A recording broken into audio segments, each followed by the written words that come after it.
We go this 5 o'clock hour. Great friend of the show, Sam Kahn, theathletic.com. David Smoak, Greg Smoak, and Paul Catalina, 365 Sports. And Sam, thank you very much for your time, and we appreciate you. You have covered the Big 12, but you cover college football in general. But of the 4 schools this year coming in, Brigham Young, Houston, Cincinnati, UCF, who do you think is most prepared for the first year? It's a great question. I would say probably either BYU or UCF.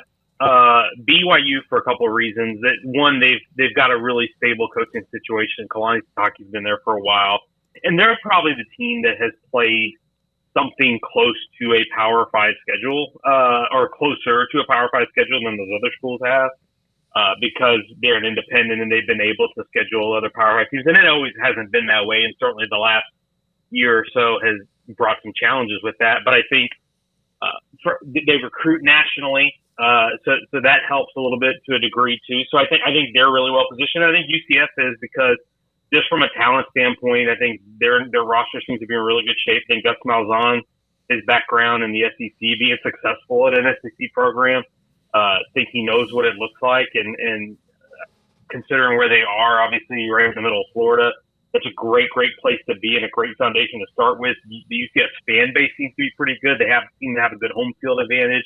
Facilities are in pretty good shape. So those would be the programs that I would look at that I feel like are best positioned coming. Sam, do you feel like even schools that are like way, I mean, everybody recruits in Florida, but do you think that we'll see an uptick on the players leaving Florida and coming to Big 12 schools because of UCF now, or am I stretching that a little too far? I don't think it would be massive. I think it'll be on a case-by-case basis.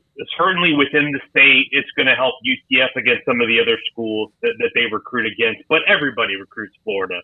And not just everybody in that state, but everybody in the country, or most people on the East Coast. And even there's teams in the Midwest that recruit Florida heavily. So I think you'll see a little bit of a trickle in. And I think where you could see the presence increase in the Big 12 is actually with the schools that are more on that side of the map, where you could see West Virginia, where I know in the Dana Holgerson era, West Virginia recruited Florida quite a decent bit.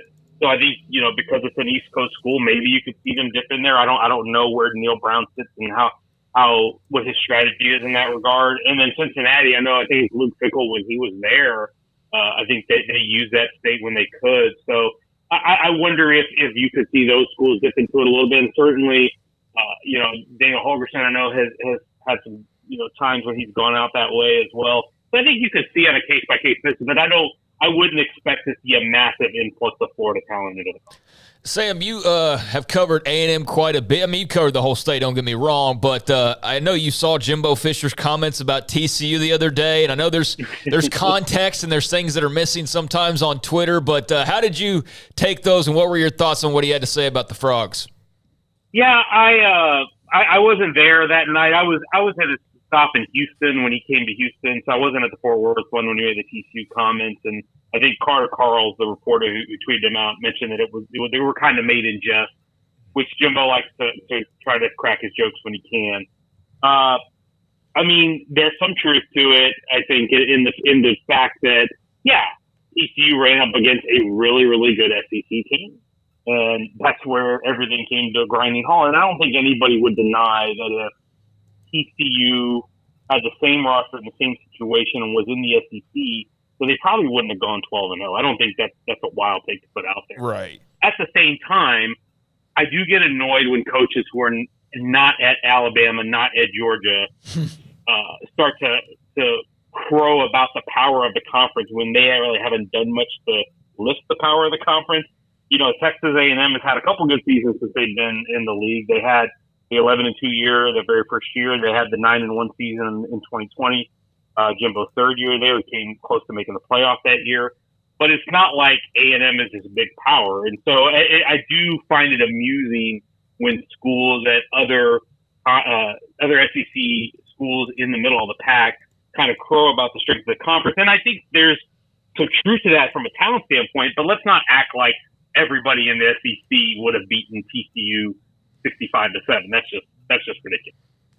Sam Conn with us, theathletic.com on 365 Sports. Of all of what's going on in the college football landscape, transfer portal, the NIL, and I know that Bruce Feldman and Max, we had Max on earlier on the Tampering article, which was really cool. The realignment, scheduling. What is more, Dion, what is, in your opinion, like the top 2 or 3 topics in a row?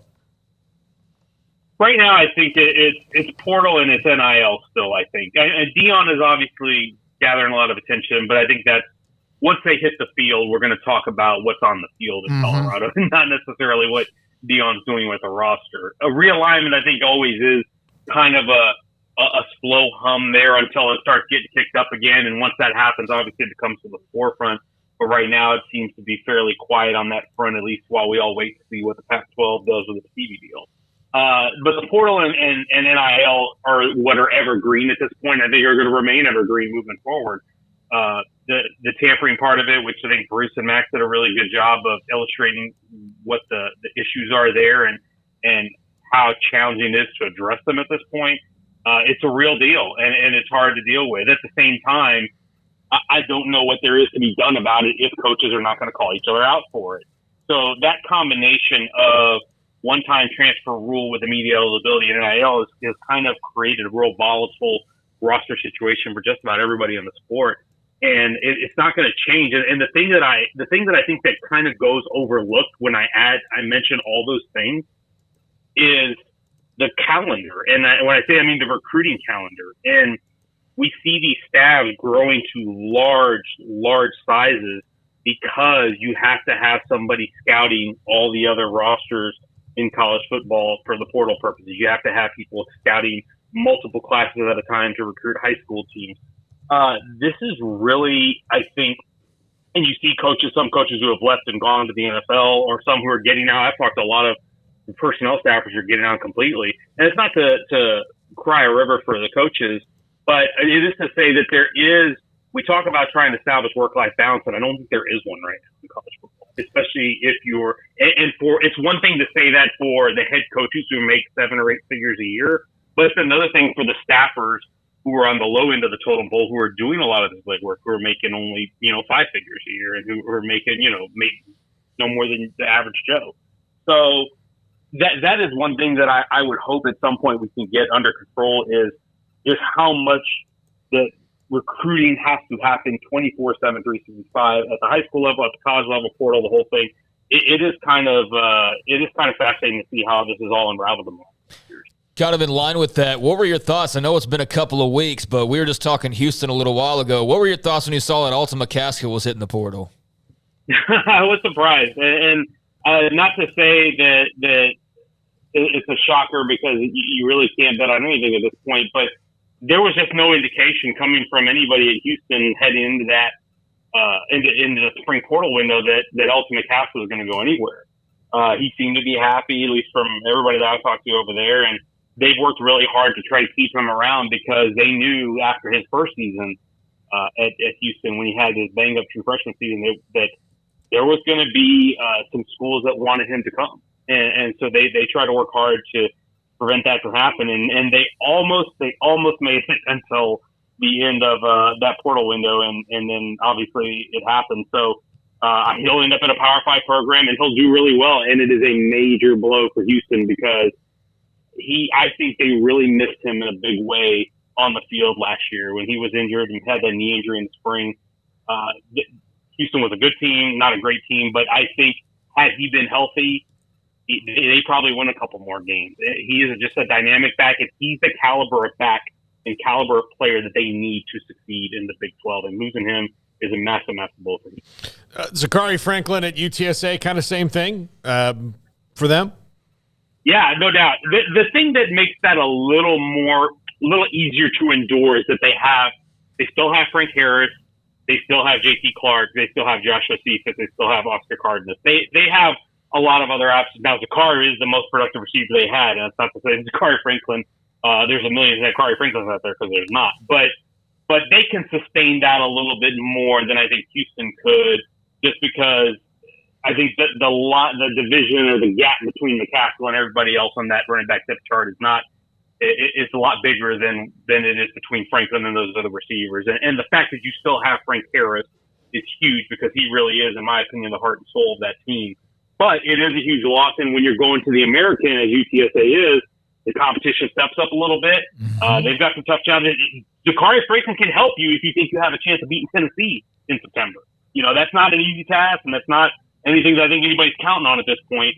But it's not something that I would rule Jeff Traylor's team out from doing. They've gone on the road and beaten good teams before. So it would certainly help to have that guy if you're UTSA. And so not having him obviously is a tough loss. And I think Jeff Traylor has endured this not only just with the portal, but also with his own coaching staff, losing, I think, half a dozen coaches in the last couple of years to Power 5 programs.